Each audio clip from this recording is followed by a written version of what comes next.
to start. Go ahead. Okay, great. All right. Good afternoon, everyone. Thank you for attending and thank you for joining us today for the EPIC Building Innovation Through Law Importance of Early Stage Research. My name is Sarah Hood, and I'm the director of the NYSERDA Clean Tech Center, housed within the Tech Garden here in Syracuse, New York. And we fall under the Center State CEO parent company, and we are the partner to Syracuse University Center of Excellence on this Department of Energy EPIC Buildings program. Center State CEO is an independent and forward-thinking economic development strategist, business leader organization, and a chamber of commerce. We're dedicated to the success of its members and the prosperity of this general 9-county region here in upstate New York. Membership provides access to business development assistance and connections to nearly 2,000 member businesses all across the region. Within the Clean Tech Center here at the Tech Garden, it is a NYSERDA initiative focused on supporting companies commercializing environmental and clean energy technologies. Clean tech refers to many of the emerging sectors of products and services to address and reduce the carbon footprint and advance sustainability. And most importantly, the EPIC Buildings program and the EPIC Buildings Accelerator services, which run in parallel with the Clean Tech Center business resources and offer services along the lines of technology innovation. Particularly this summer, we will be offering an intellectual research projects for companies that are interested and qualified for this program, as well as summer small scale summer prototyping projects. And now I will be transitioning to some of our speakers and guests for the afternoon. I'm happy to introduce Caitlin Zabroski, a New York State Entrepreneur in Residence program, which is offered by Columbia Technology Ventures. Caitlin is an experienced innovation, there we go. Sorry about that. As an experienced innovation and entrepreneurship professional with 10 years supporting early stage ventures throughout the business incubator and program management, coaching, and teaching. She's a certified business incubator manager, accredited small business consultant, and Lean Sigma 6 black belt, pursuing an I-Core instructor certification. Currently, Caitlin is a program manager in the NYSERDA EIR program and social ventures in the Verizon Forward for Good Accelerator by providing mentorship and executive team building services. She is also a steering committee member and judge of the New York Business Plan Competition, and she previously served as an adjunct professor of entrepreneurship at SUNY Oswego and director of operations at the Tech Garden located here in Syracuse. Caitlin. Hi, Sarah. Thank you so much for that introduction, and hello, everybody. So Sarah mentioned a program manager, but I'm based right here in central New York for the NYSERDA EIR program. And I'm here today joined by my boss, Tim Hoffman, who's the director of the program, if he wants to say hello quick. Hello, everyone. You're in great hands with Caitlin. She's an outstanding program manager in our program, and she'll take you through what we do and how we might add value to you. I'm going to go on mute because I'm in Boston today at Greentown Labs, and it's a little noisy here. So, Caitlin, please take it away. Thanks so much, Tim. And everybody, for some quick context, as we mentioned, we both work for Columbia Technology Ventures, which is the tech transfer office of Columbia University. So while our company is heavily focused on commercializing research and tech coming directly out of Columbia, Tim and I are part of a strategic initiatives group that works with outside corporations like a Verizon, like IBM, and organizations like NYSERDA, of course, who selected Columbia Technology Ventures to administer this NYSERDA EIR program that I'll tell you a little bit more about. So at the highest level, the NYSERDA EIR program serves climate tech startups by offering mentorship and executive team building services, as well as educational and networking opportunities. To date, we've assisted over 275 startups by placing 11 C-level candidates onto leadership teams, as well as leveraging our pool of about 100 entrepreneurs in residence, or EIRs as we call them, to take on about 600 different projects. So these startups have gone on to raise approximately $300 million in private capital and non-NYSERDA grants and prizes. So our services are free to eligible startups, and we pay the EIRs for their time and expertise as they coach, guide, and support the startups in our program. The only thing we ask for in return is reporting and communication to let us know how the startup is doing, as well as how the projects with their EIRs are progressing. So to give a little bit more detail for those who might be interested, For mentorship services, we'll match you with an EIR based on your needs and skill gaps to complete a project, which will have a statement of work that you'll co-create with that EIR. It could be a standard project for things like customer discovery, manufacturing, sales, or strategy as some examples, but it could also be a more specialized project like grant writing or preparing for a pitch. In those cases, we can connect you specifically with a grant writing EIR as you're pursuing a grant or help find relevant grants. Or if you have an upcoming pitch to either investors or a competition, you can work with a pitch coach, and that'll include 3 one-hour sessions as well. For the executive team building services we offer, we can help identify gaps in the current leadership team, find C-level candidates, as well as de-risk relationships before making a hiring decision. And for this process, we use a tool called the Predictive Index to assess that current management team on an individual basis. We then conduct a team discovery process to help them agree on a job target, and then move to help them find and vet appropriate candidates for that position. We currently have a list of about 100 and growing, we call them CXO candidates, and these are individuals interested in a startup leadership position. And then if there is a fit with a potential candidate, we can fund a trial project with that potential hire. So we'll pay that individual at the same rate as our EIRs for 15 days or 120 hours over 3 months of time before that startup and that candidate have to make a decision. So for our startups, that means, with limited cash and equity on the line, they can de-risk that opportunity. Regarding some final ways that we support the climate tech ecosystem, we do host virtual skills labs where our EIRs are kind enough to share their expertise on in-demand topics. Sales and investor readiness have been some recent examples. We curate a digital Slack community called the Climate Leadership Network, which we would very much invite you to all join. And we host an annual startup investor showcase for those startups who are investor ready as well. And finally, coming soon, we will be hosting peer groups where we will intentionally connect C-level startup leaders to encourage knowledge sharing, collaboration, and commiseration as appropriate, as many of the CEOs on this call know. So a final thought, we are here to provide the right resources at the right time to accelerate the path to commercial success. And if you are a startup reducing greenhouse gas emissions and you're interested in our services, please feel free to email us. I'll put my email in the chat, or you can find our application on our website, which is climatestartupsupport.com. So thank you all very much for your time. We look forward to hopefully connecting with some of you soon. Great, thanks, Caitlin, and thanks for popping in, Tim. And finally, we'll move on to Brian Geerling, who is the director of the New York State Science Technology Law Center, located right here at Syracuse University. There we go. Okay. Brian calls himself a reformed litigator turned technology transactional attorney, focusing on securing and commercializing intellectual property, also known as IP, securing private and public funding, and mitigating business operation risk for emergent technology companies. All to say he likes to work with startups. He practiced law in Washington, D.C. before returning home to Central New York.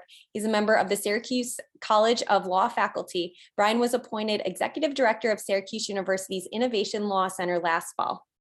And Brian will introduce the rest of the team. Thanks, Brian, for your time, and we look forward to a great afternoon. Great, thank you, Sarah. As Sarah mentioned, we are the Innovation Law Center, which is a hybrid venture between the New York State Science and Technology Research arm of ESD and Syracuse University. We are housed here at Syracuse University, but our mission is to reach across New York State and work with either startup companies or mature companies that have a new technology they'd like to bring to market. Essentially, what we do is we will work with a real world client with an actual technology and work with them to identify what their competitive advantages may be in the marketplace. So what we provide are, in essence, what I like to call due diligence reports that help our clients to identify a competitive advantage through a legal strategy, which would be patentability. Can they secure patent protection on this particular invention? And then from a market standpoint, what is the market strategy for the technology? So essentially who are the players in that market, who are the potential barriers to entry in that market, who are the potential licensing partners in that market. And we work with the client to develop a commercial strategy around exploiting those competitive advantages to monetize their technology. In order to do that, we need an experienced team, which we have. If I could go to slide 2. Along with myself on the faculty is Dom Dana, Dave Eilers, and Molly Zimmerman. Dave, please introduce yourself. Just coming off mute.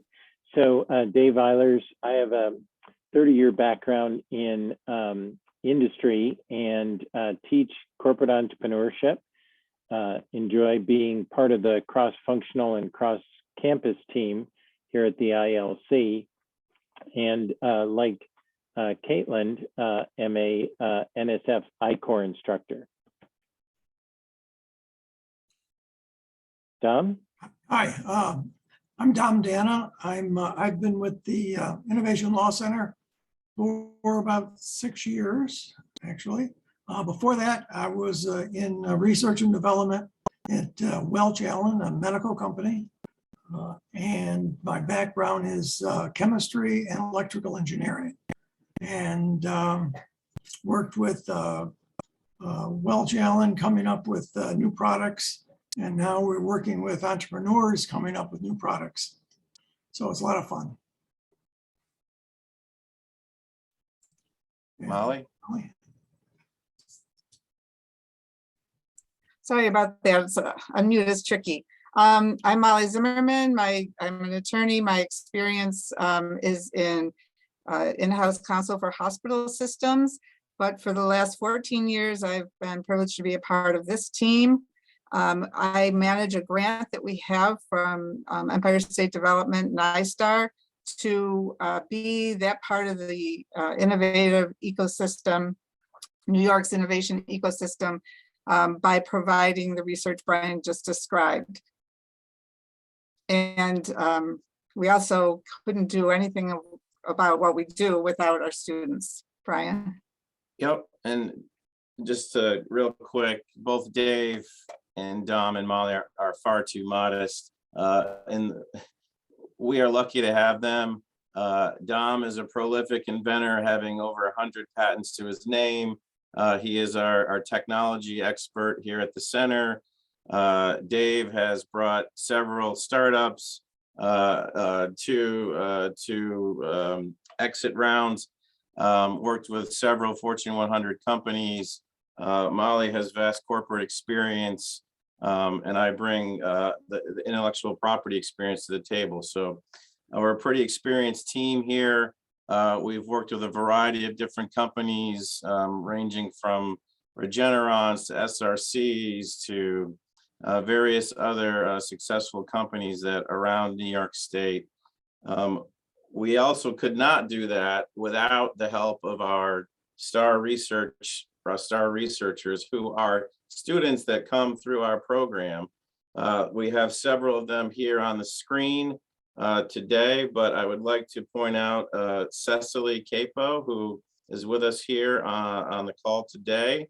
Cecily, please introduce yourself. Hi, my name is Cecily Capo. I'm a second-year law student at Syracuse. I have a Bachelor of Science degree in Environmental Science from SUNY ESF, and I've been working with the center since last summer.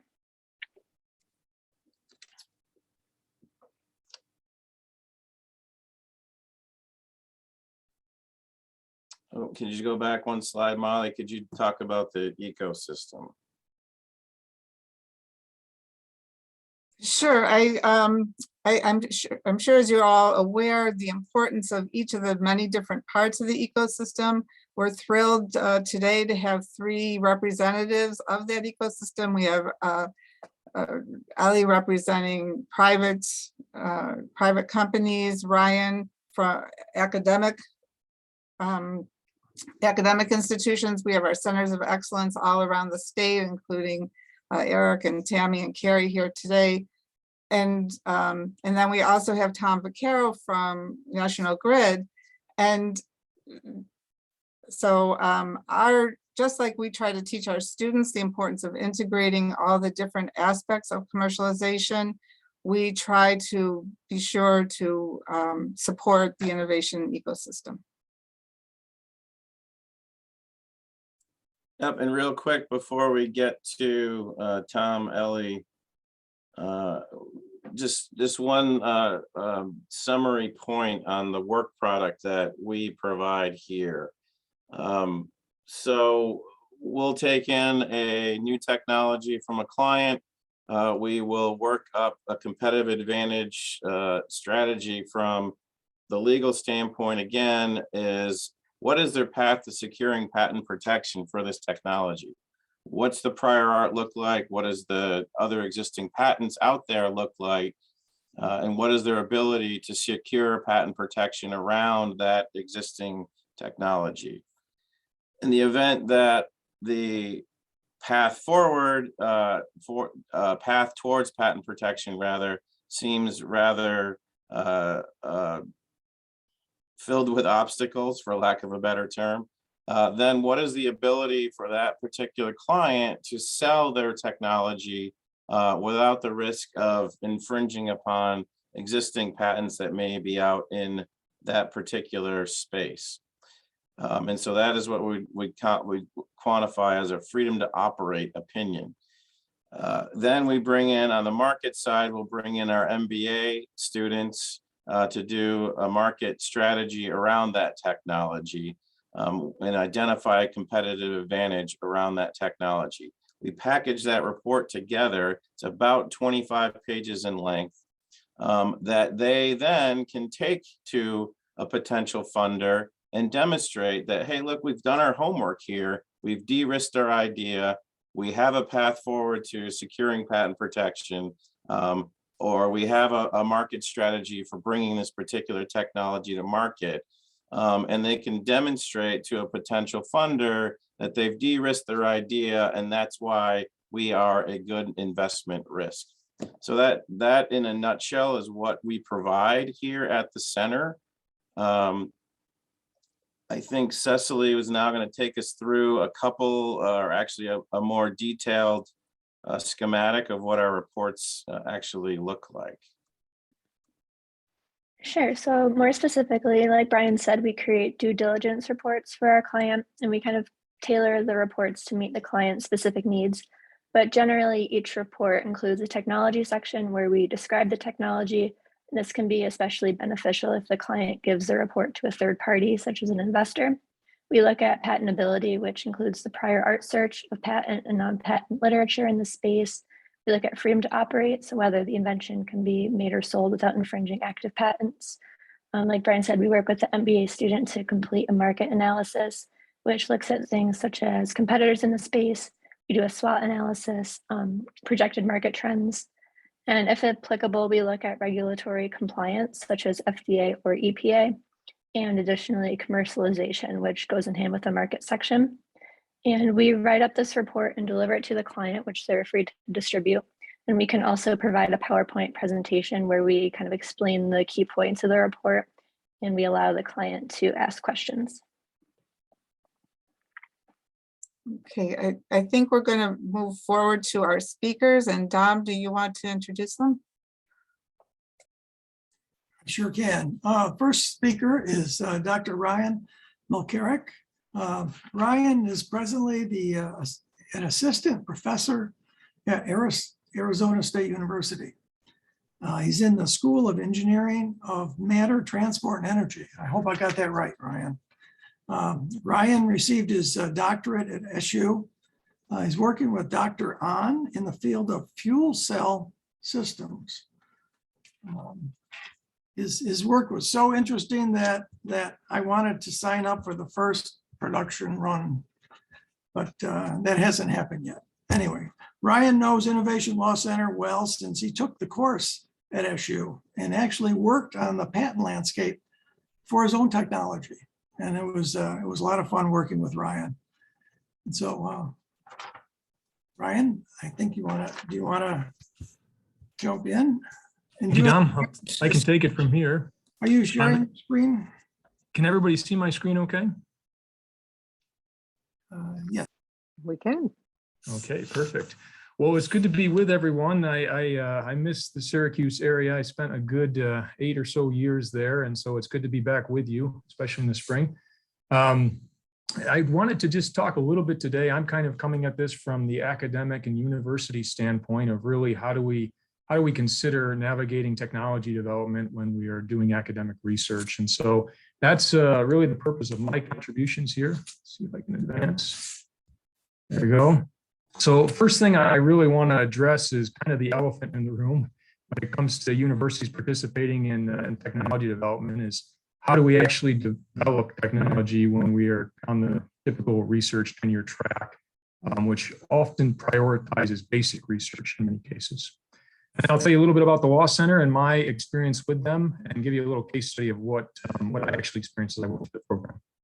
So as you know, most faculty are very focused in research institutions on basic research. That typically comes from this idea in the National Science Foundation of intellectual merit, the idea that we're trying to advance knowledge. We also know, of course, that NSF has a second criteria that's really important called broader impacts, the ability to benefit society. And many times we see that when if you're on review panels, you'll kind of see that get translated into educating students, which is important and certainly needed, but there's also other opportunities to advance and benefit society through technology development. So even within the National Science Foundation, which is pretty prized on basic research, there are a lot of opportunities for advancing more applied research, as we call it. So we often hear the term applied versus basic research, and that's kind of what we're talking about here. We often, more recently, are hearing this term use-inspired research. What I'm talking about here is research that can maybe lead to commercialization. And you will find that most programs, most federal funding does support that type of research. It's not your typical solicitations you're looking for, but there are a lot of them out there. So I want to tell you just a little bit about that and a little bit about how you actually navigate those types of proposals as they're a little bit different. So just a quick note here, most of us are familiar with the idea of basic research being pretty critical in universities. This line here shows the inflation adjusted dollars for basic research coming from the federal government. And as you can see, you don't have the more recent data that would show the effects of the pandemic, which of course have been pretty significant. But between 2005 and 2018, fairly flat or actually slight decrease in federally funded basic research. We've seen some of that made up through this other non-federal source of funds, which is typically institutional funds, nonprofit organizations, and businesses. So that's making up some of the loss in what we're having for overall basic funds. But ultimately, we're seeing a significant increase in the number of applied funds. So about 104% increase in this more applied-based research, whether it's federal or non-federal sources of funding, pretty significant. You know, I think that tells us that there's an opportunity there if we're in an academic institution. If we're only focused on research, which is somewhat flatlined, then we might be missing out on a big opportunity to do a little bit more applied work. And despite fairly constant funds, it's not like we're dealing with educating us individuals. We've had over that same period from 2005 to 2018, there's been about a 37% increase in doctoral degrees, about a 40% increase in science and engineering doctorate degrees. That's where most of those funds go to. So as you can see, we're up against this challenge of doing more with less resources if we don't get into applied funding, which is very much available. So NSF, of course, has programs out there. There's the Partnerships for Innovation. They have a number of different programs that might be applicable, especially if you're working in partnerships.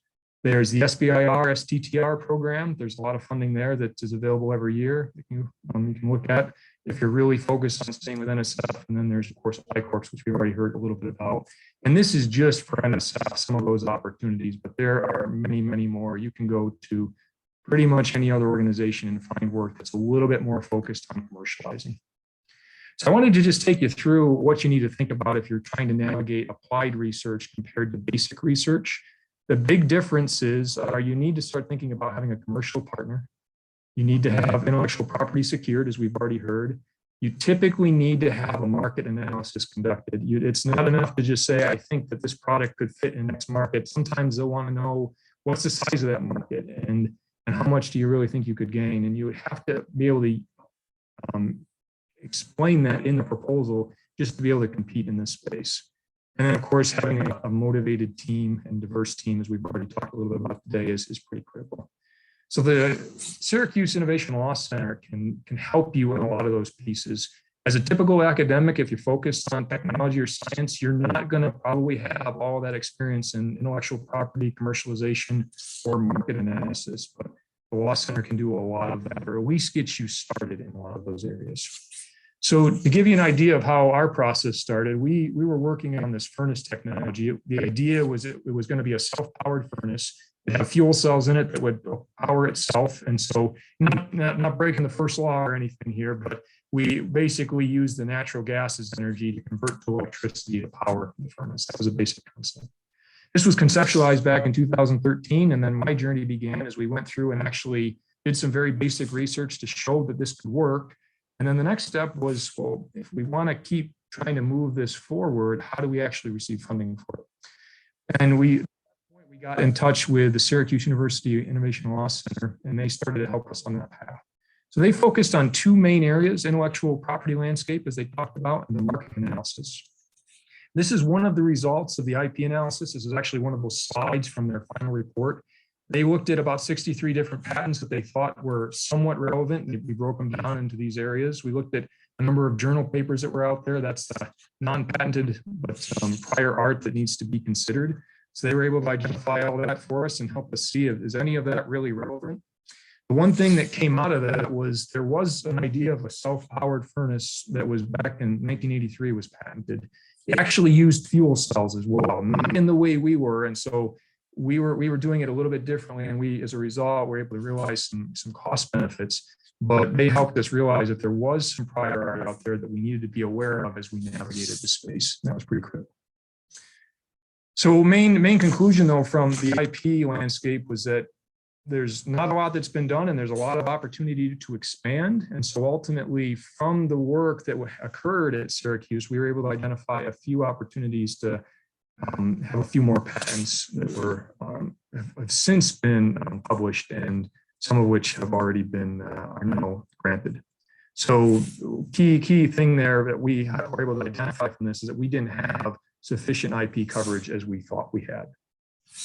The other area that they covered was market analysis, as we mentioned before. So they looked at a couple of different markets that we might get into. We were really focused on the furnace market, but we had this idea and we're thinking, what about the boiler market? Maybe it's bigger. They ultimately helped us see the boiler market tended to be a little bit more commercial. It didn't quite fit what our technology was doing. So they kind of directed us a little bit as we saw that furnaces were probably the right space. And then through our discussions, we were able to see that this market was quite competitive, and trying to develop our own new brand of furnace might not be the best way. We were in a better position to actually develop the fuel cells ourselves and then integrate with an OEM that owns a lot of the market already. And so it really helped us strategize how we would get into the market based on the feedback that we received. So this is just a really quick case study. I didn't have a ton of time here, but I wanted to give you a sense of, one, why it's important to think about applied research, because there's a lot of opportunities out there. And two, the Law Center can help you as you start to navigate that space by thinking about commercialization, partnering, and IP.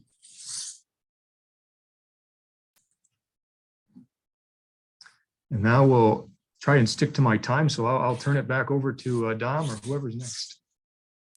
Okay, thanks, Ryan. And when that furnace is available, I want one. We're working on it. Next speaker is Ellie Rustling.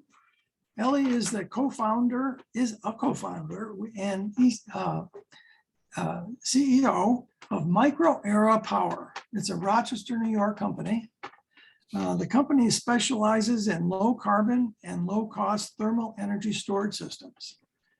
And ILC, the Innovation Law Center, has worked with Ellie on quite a few of the technologies that they've developed.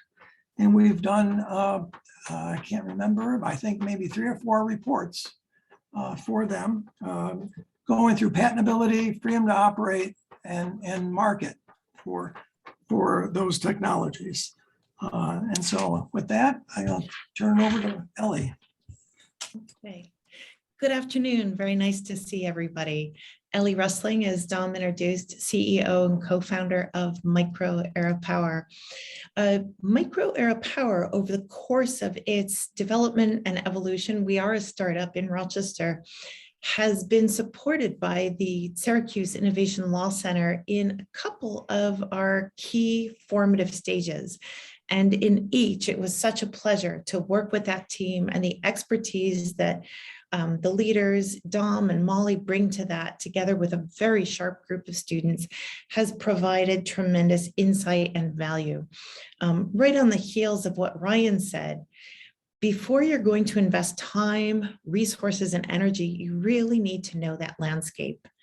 And so working with the Syracuse Innovation Law Center, Dom, I think it was initially 2 invention disclosures that your team reviewed for us in the area of combined heat and power.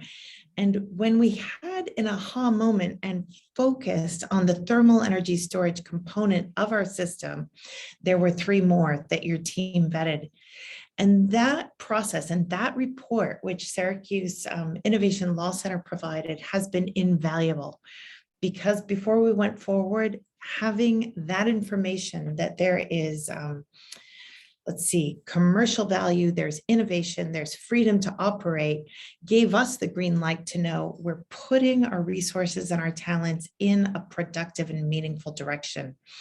The process, I was asked to speak a little bit to the experience, sort of voice of industry. The process as a startup company of working with an experienced team can never be highlighted enough, how important that is, how valuable that is. And the report that came out of it really did give us the confidence for full go ahead, and has been a meaningful tool in those investor conversations, because of course, whatever you're doing as an innovative company, it's very important to create that moat and that protection around your investment and the investment that people are making in you. Happy to take questions so that after all the presentations, if there's something specific I can speak to, very happy to. But I would say it is a valuable tool that is here in New York, and something that I really hope the word will get out and people can take advantage as we're growing this ecosystem. Thanks, Ellie. Our third speaker is Tom Picaro. Tom is an engineering manager at National Grid, and he's also a law student at SU. And last time I talked to Tom, he said he thought he was a 3rd-year law student, but he wasn't sure. I think so. They do it a little differently. I'm on the on that online program with the work I do. So yeah, I think I'm moving into 3L. Don't be offended if I'm wrong, and I'm actually a 2L. Tom knows our program very well because he actually was in our class, I believe, a couple years ago. Yep, I audited it. And he took that, and he was a great asset, actually. He helped us a lot in developing the landscapes for other clients. So Tom, thank you, and here you go ahead. Thank you, and yeah, it was a great experience, and part of the reason I'm here today to share it with others, because in my professional capacity, I see these types of things having huge value on the other end. As somebody who would receive an application like this, I would love to have the due diligence reports that Brian was referring to coming from a company that's a startup. So I'll take a step back and just sort of level set. Let me pull up, see if I can figure out these slides. I may not have them quite perfect, but bear with me as I share my screen.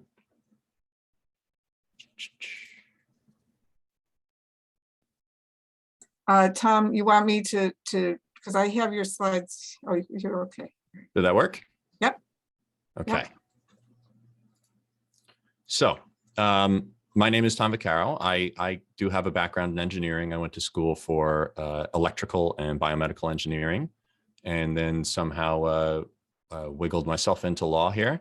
I actually can commiserate with some of you. I come from the startup world, so I know some of the difficulties and challenges with getting off the ground. First year or two out of school, I worked at a startup developing ultracapacitor technology, and then moved on to National Grid, where I've worked in this group for several years, working on what we call integrated planning. We engineer the clean energy transition, trying to handle all of the challenges that come along.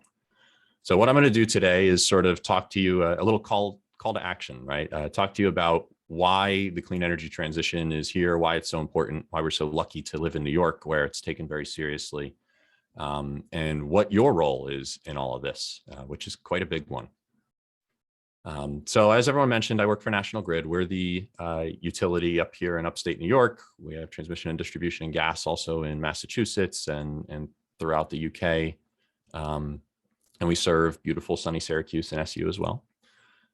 Our vision is really to be at the heart of clean, fair, and affordable energy future. We see those three things: clean, fair, affordable, as our challenge that we have to take upon ourselves. And the most important thing about that challenge, and I can say this from personal experience, we cannot do it alone. We're going to need all of your help, innovators and those who are helping the innovators along as well.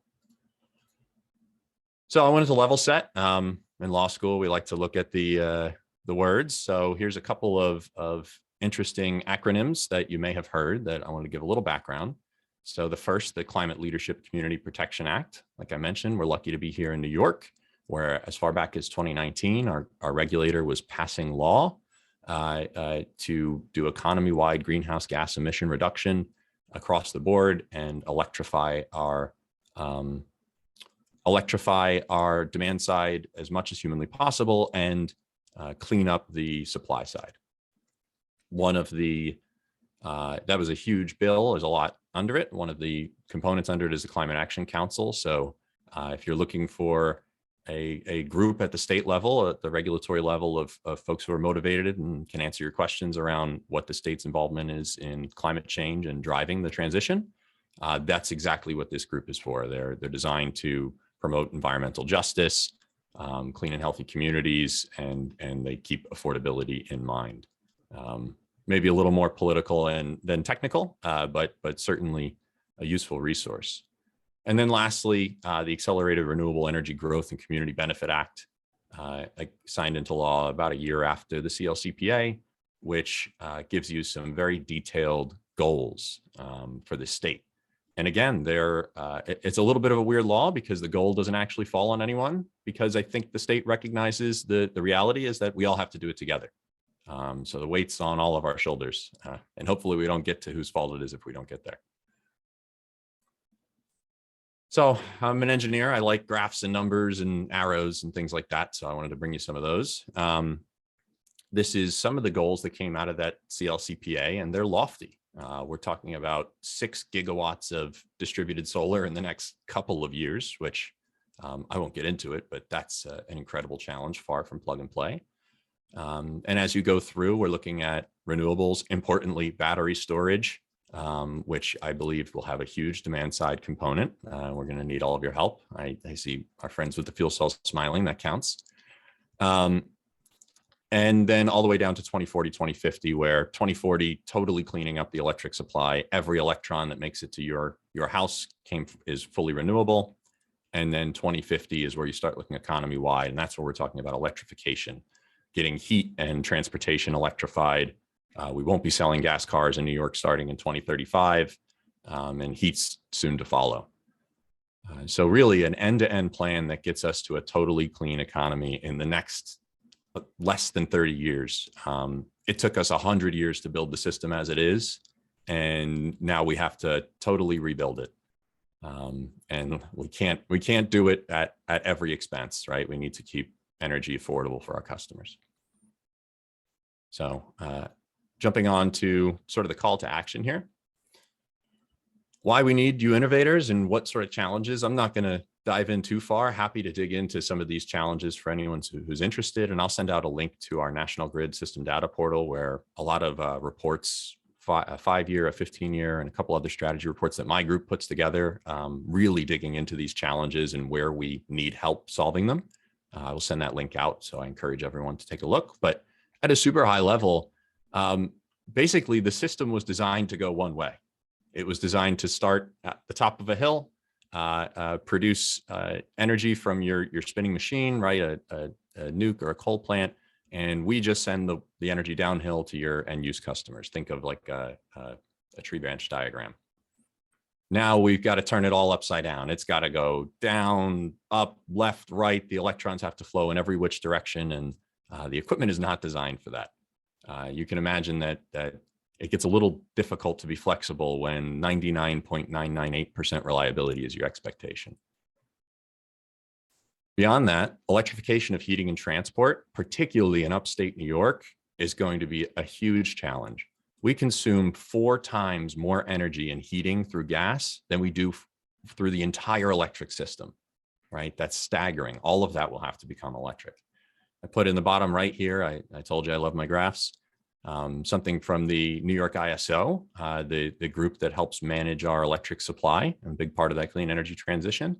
This is their forecast for what the summer in blue and the winter in orange, our peak in the electric could look like.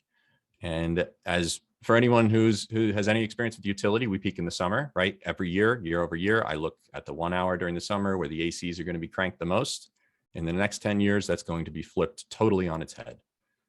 We're going to be looking at a winter load that dwarfs our summer load, and what that means for the electric system, it's profound. And lastly, we're going to do everything we can to mitigate climate change, but of course, we're already into it. So another piece of legislation that's really interesting is one of the recent, I believe it's called the Storm Resiliency Act, but either way, they snuck in an amendment related to climate vulnerability, and all the utilities in New York will be studying climate change using climate science, and coming up with a plan to say, okay, we can't rely on historical data anymore. The weather's going to continue to get worse, even if we mitigate everything we can in New York.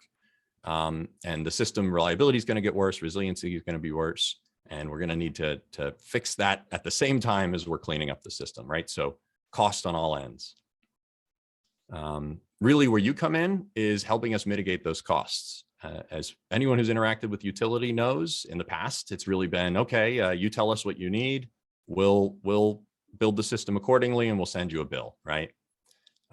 In the future, that will very likely no longer be the case. We're going to have to rely on assets that are outside of our ownership, outside of our total control, namely on the behind the meter side, right? Behind the building meter or you name it, to more efficiently drive these solutions as we get a more connected grid.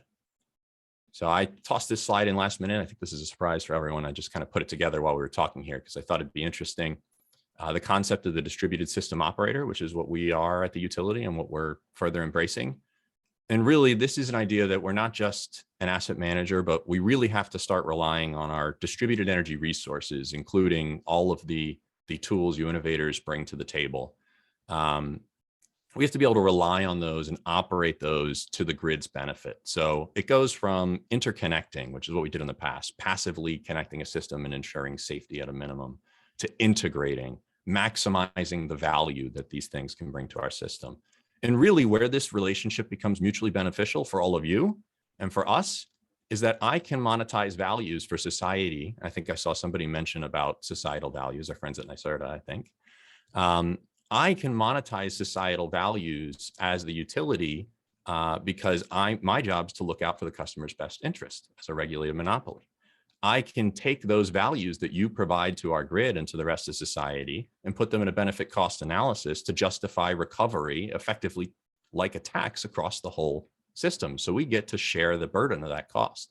And it's really a great solution when you think of problems like the clean energy transition, where there's so many intangible things and capitalism doesn't exactly work perfectly to get us where we need to go. A utility is a great mechanism where we can pull all of you in, describe the value you bring holistically, and justify enhanced payments for some of these features where they make sense.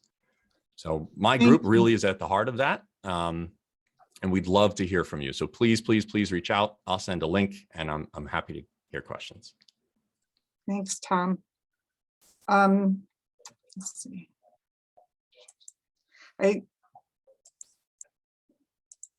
just wanted to go through very quickly,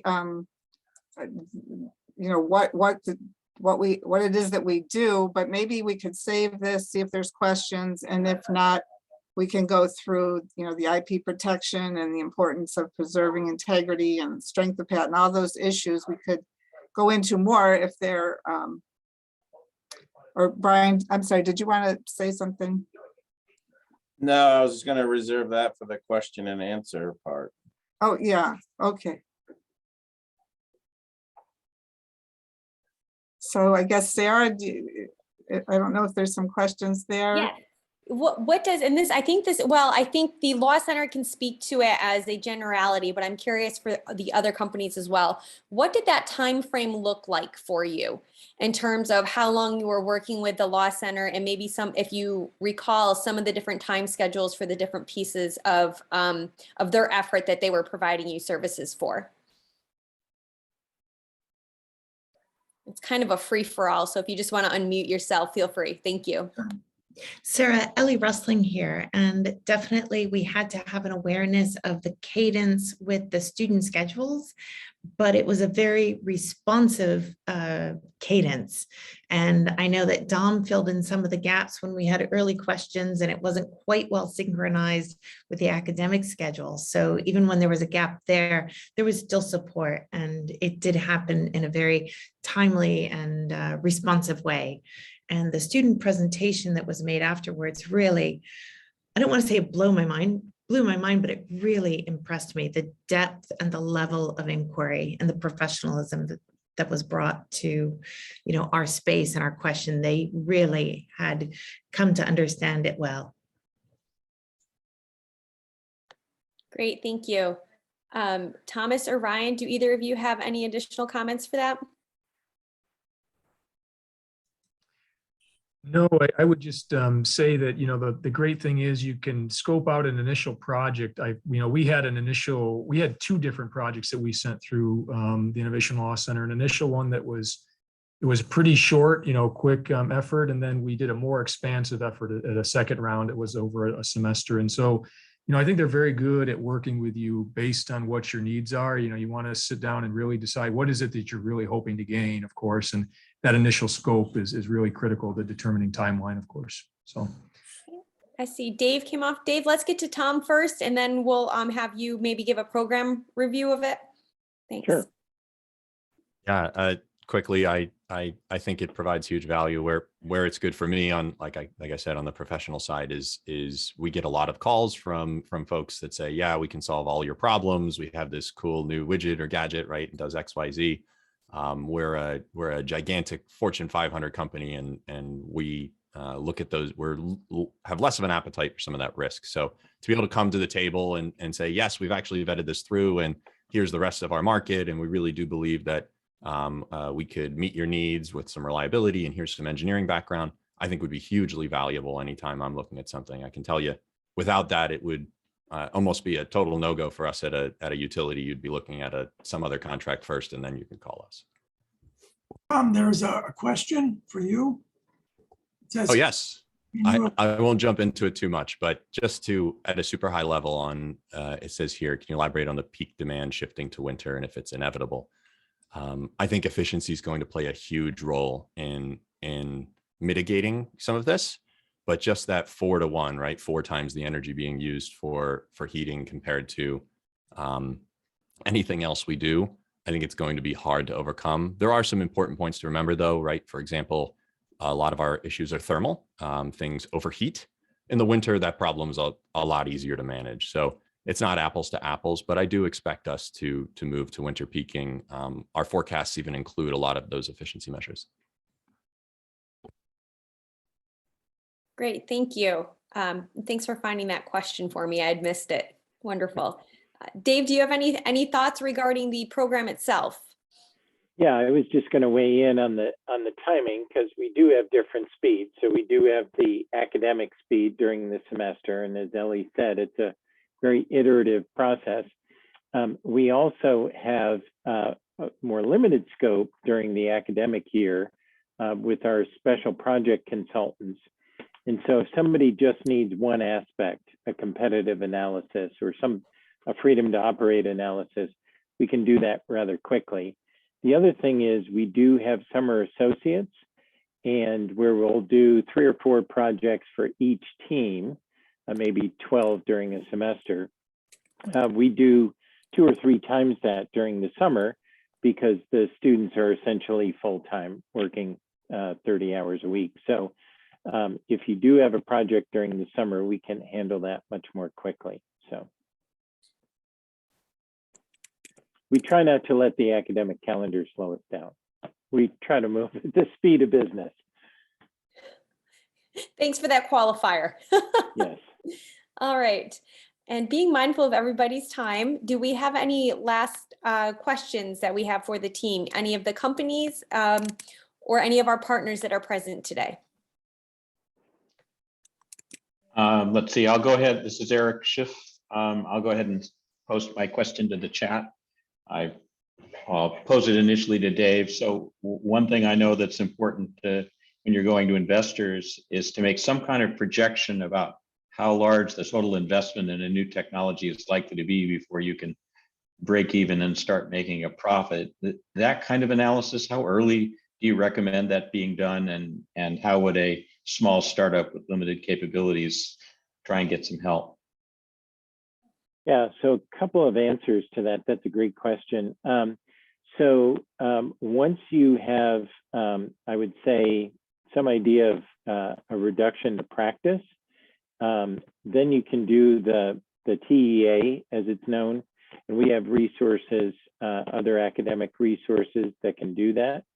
So you know exactly what it's going to take, and you can right size the technology development with the market adoption.